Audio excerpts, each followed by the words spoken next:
अभी तक पिछले सेशंस में हमने जो जानकारी ली उसमें हमने सीखा कि किस प्रकार आप CSS की स्टाइलिंग क्रिएट कर सकते हैं, किस प्रकार आप आईडी, क्लास और टैग वाइज सिलेक्शन कर सकते हैं और किस प्रकार आप उसको HTML फाइल्स में रिलेट करके प्रयोग कर सकते हैं। परंतु इस सेशन में हम सीखेंगे कि CSS को प्रैक्टिकली इंप्लीमेंट कैसे किया जाता है। हम किसी वेब पेज को किसी पर्टिकुलर स्टाइल टैग के साथ बाइंड करके प्रयोग नहीं कर सकते, क्योंकि इसमें काफी सारी समस्या रहती है। यदि आप एक पेज से दूसरे पेज पे जाएं, मान लीजिए एक वेबसाइट में 50 पेज हैं, तो हर पेज पे आपको स्टाइल टैग डिफरेंटली बताना पड़ेगा और उसे फिर से स्टाइल को फॉर्मेट करना पड़ेगा, जिसको हम इस सेशन में जानकारी लेना चाहेंगे।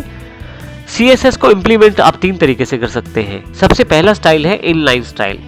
इनलाइन स्टाइल का अर्थ है कि टैग के बीच में ही आप स्टाइल डिफाइन कर देते हैं, उसे इनलाइन स्टाइल कहते हैं। दूसरा इंटरनल स्टाइल शीट, जैसा कि हम प्रयोग कर रहे थे स्टाइल टैग के साथ अभी पिछले रिसेंट एग्जांपल्स में। सबसे इंपॉर्टेंट है एक्सटर्नल स्टाइल शीट, जिसमें एक अलग से फाइल बनाई जाती है जिसमें CSS की सभी फॉर्मेटिंग अलग से टाइप करके रख दी जाती है। जब आप HTML के वेब पेज में उस फाइल को रिलेट करते हैं, उस फाइल में दी जाने वाली सारी स्टाइल सेटिंग्स आपके उस पर्टिकुलर पेज पे अप्लाई हो जाती है जिसमें आप उसको इंपोर्ट करते हैं। हम इन सभी चीजों को प्रैक्टिकल रूप में समझते हैं। सबसे पहले हम बात करते हैं इनलाइन स्टाइल की। जब हम एक एलिमेंट के साथ ही उसकी स्टाइलिंग भी डिफाइन कर दें तो उसे इनलाइन स्टाइल कहते हैं। जैसे कि यहाँ पे एक टैग P है जिसके ओपनिंग टैग के अंतर्गत ही स्टाइल टैग को डिफाइन किया गया है। Style equal to double quotes में हमने प्रॉपर्टी का नाम और उसकी वैल्यू, जैसे colour blue, margin left 30 pixel, font size 24 pixel define किया है। ये इनलाइन स्टाइलिंग कहलाती है। बिल्कुल एग्जांपल और है नीचे H1 स्टाइल, इसमें भी हमने कुछ प्रॉपर्टीज को उनकी वैल्यूज के साथ डिफाइन किया है।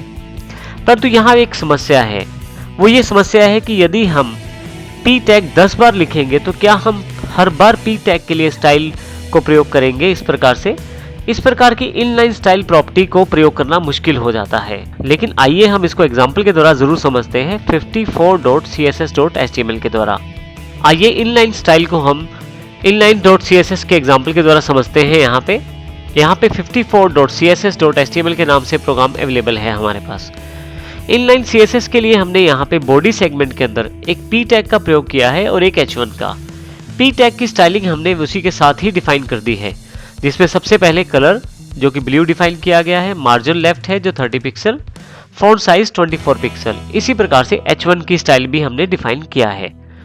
अब यहाँ एक समस्या हमारे साथ ये है कि यदि हम काफी सारे P टैग या H1 टैग के साथ काम कर रहे हो तो इन सब के लिए हमें क्या अलग अलग स्टाइलिंग डिफाइन करनी पड़ेगी हर एक टैग में जाकर। ये पॉसिबल नहीं हो पाता। आइए देखते हैं ये किस प्रकार वेब ब्राउजर में दिखाई देगा। आप देखेंगे कि जो बाकी टेक्स्ट हैं वो विदाउट स्टाइलिंग ही प्रयोग किए गए हैं, क्योंकि हमने उस पर कोई भी स्टाइल डिफाइन नहीं किया है। तो ऐसे केस में इनलाइन स्टाइल को प्रयोग करना मुश्किल हो जाता है प्रैक्टिकल रूप में, क्योंकि हर एक टैग के ऊपर आप स्टाइल डिफाइन नहीं कर पाते। तो इस तरह से कोडिंग करना भी मुश्किल रहता है और कोड को रीयूज भी नहीं किया जा सकता। तो आइए देखते हैं आने वाले सेशन में हम किस प्रकार इसको हल कर सकते हैं अपनी इस समस्या को। जो हमने प्रॉब्लम अभी डिस्कस की है उसका सोल्यूशन क्या है। उसका सोल्यूशन है एक्सटर्नल स्टाइल शीट। हम एक अलग से फाइल बना सकते हैं जिसमें सारी स्टाइलिंग को स्टोर किया जा सकता है। उसकी एक्सटेंशन .css रहती है, अर्थात वो कास्केडिंग स्टाइल शीट की अलग से फाइल बन जाती है। फिर उसको एक लिंक के द्वारा हम अपनी HTML फाइल में इंपोर्ट कर लेते हैं, जिससे कि जितनी भी स्टाइलिंग स्टाइल शीट .css में है वो सारी हमारी HTML फाइल पे अप्लाई हो जाएगी। जैसा कि उदाहरण के तौर पे यहाँ पे लिंक रिलेशन दिया हुआ है स्टाइल शीट का, टाइप है टेक्स्ट ओवर CSS, अर्थात जो भी टेक्स्ट CSS फाइल में लिखा है उसको CSS की तरह इंप्लीमेंट किया जाए। हाइपर रेफरेंस का अर्थ है कि फाइल का नाम क्या है।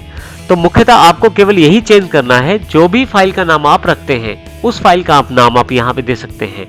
आप फाइल का नाम कुछ भी रख सकते हैं, मैंने यहाँ स्टाइल शीट .css रखा है। इस तरह से स्टाइल शीट अलग बनाने का सबसे बड़ा बेनिफिट ये है कि आपके पास एक ही फाइल को कई HTML पेजेस में यूज किया जा सकता है, और इसके अलावा हम एक से अधिक CSS फाइल्स बनाकर रख सकते हैं, जिससे कि यदि CSS फाइल चेंज करें तो साथ ही हमारे पास फॉर्मेटिंग पूरी की पूरी चेंज हो जाएगी एक वेबसाइट की।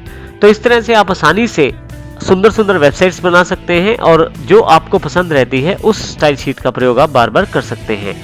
प्रैक्टिकल रूप में इसको समझने के लिए हम 3 प्रोग्राम्स को डिस्कस करेंगे, style sheet .css, 56.css.html, 57.css.html।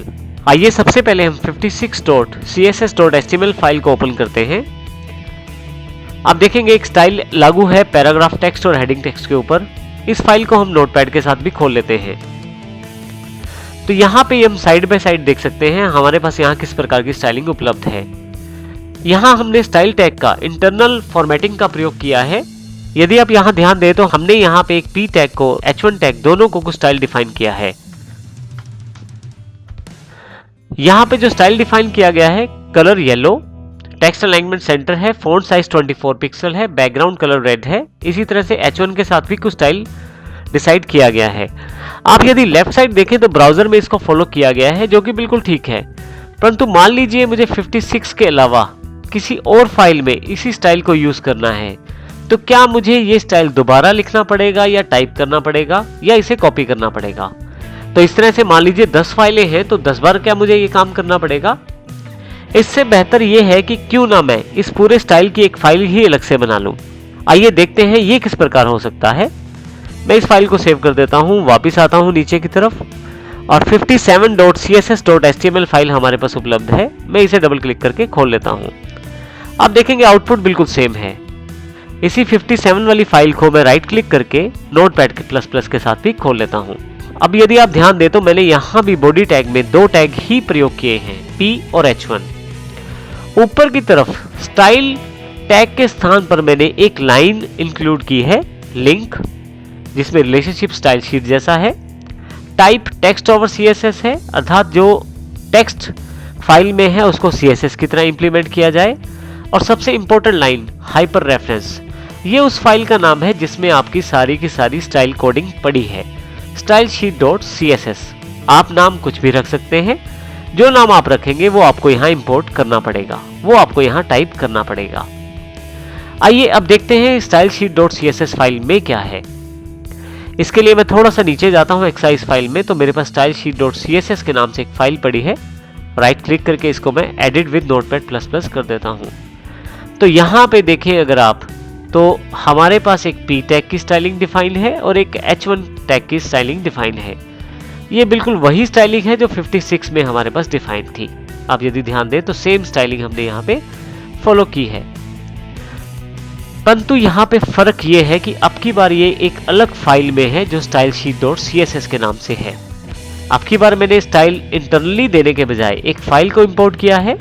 सबसे बड़ा लाभ ये है कि इस फाइल को मैं और वेब पेजेस में भी प्रयोग कर सकता हूं। जैसे इसको मैं कॉपी कर लेता हूं, 56 में जाता हूं, स्टाइल टैग हटाकर केवल इस लाइन को पेस्ट कर देता हूं, सेव कर देता हूं फाइल, ब्राउजर पे जाता हूं और जो मेरे पास 56 वाला फाइल है उस पर जाकर मैं रिफ्रेश करता हूं।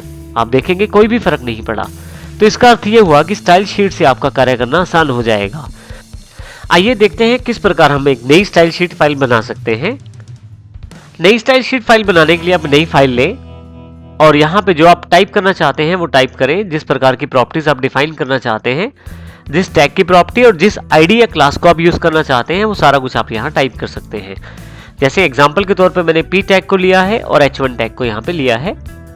ये फाइल बिल्कुल नई है। इस फाइल को मैं सेव एज पे जाऊंगा। यहाँ पे इस फाइल को जो नाम रखना चाहता हूं, mystyle.css इसकी एक्सटेंशन है, तो डॉट लगा के मैं CSS लिखूंगा। नीचे की तरफ से ऑल फाइल सेलेक्ट कर लूंगा यहां से मैं और सेव कर दूंगा। ये आपकी CSS फॉर्मेट में फाइल सेव हो जाएगी। आप यदि एक्सरसाइज फाइल्स में जाएं तो आप यहां देखेंगे कि mystyle.css के नाम से फाइल सेव हो गई है। थोड़ा सा आइकॉन इसका डिफरेंट है हमारी HTML फाइल के मुकाबले, तो इसका अर्थ है कि ये सही सेव हुई है और इसमें यहाँ पे टाइप ऑफ फाइल भी कास्केडिंग स्टाइल शीट ही दिखा रहा है। अब मान लीजिए मैं किसी फाइल में इस स्टाइल शीट फाइल को इंप्लीमेंट करना चाहता हूँ, जैसे 57 में करना चाहता हूँ, तो मुझे केवल यहाँ पे नाम चेंज करना है, माई स्टाइल। नाम आप कुछ भी रख सकते हैं। मैं इसे सेव कर लेता हूँ फाइल को। अब मेरे पास स्टाइल्स की 2 फाइलें हैं, एक stylesheet.css और एक mystyle.css। 57 प्रोग्राम में पहले मैंने stylesheet.css को इंप्लीमेंट किया था, परंतु अब मैं mystyle.css को इंप्लीमेंट कर रहा हूं। आइए देखते हैं 57 को सेव करने के पश्चात उसको रिफ्रेश करके। यहाँ हमारे पास 57 प्रोग्राम है, मैं इसको फिर से रिफ्रेश कर देता हूँ। आप देखेंगे जो स्टाइल आपने mystyle.css में अप्लाई किया है वो 57.css.html पे अप्लाई हो गया है। तो इस प्रकार आप अपनी स्टाइलिंग को अपनी HTML फाइल या वेब पेजेस से बिल्कुल अलग रख सकते हैं, जिससे कि आप जब चाहें उसको इंपोर्ट करके चेक कर सकते हैं। आप एक से अधिक स्टाइल फाइल भी बना सकते हैं, जिसमें कुछ ही सेकंड्स के अंदर आप पूरा का पूरा वेबसाइट का लुक चेंज कर सकते हैं। केवल आपको एक लाइन इंपोर्ट करनी है, जैसा कि हमने यहाँ पे लिंक वाला लाइन इंपोर्ट किया है। तो इस प्रकार आप एक्सटर्नल स्टाइल शीट को बना सकते हैं, बार बार उसका प्रयोग कर सकते हैं, एक से अधिक स्टाइल शीट्स बना सकते हैं और उनको फिर से अपनी फाइल में सेव कर सकते हैं।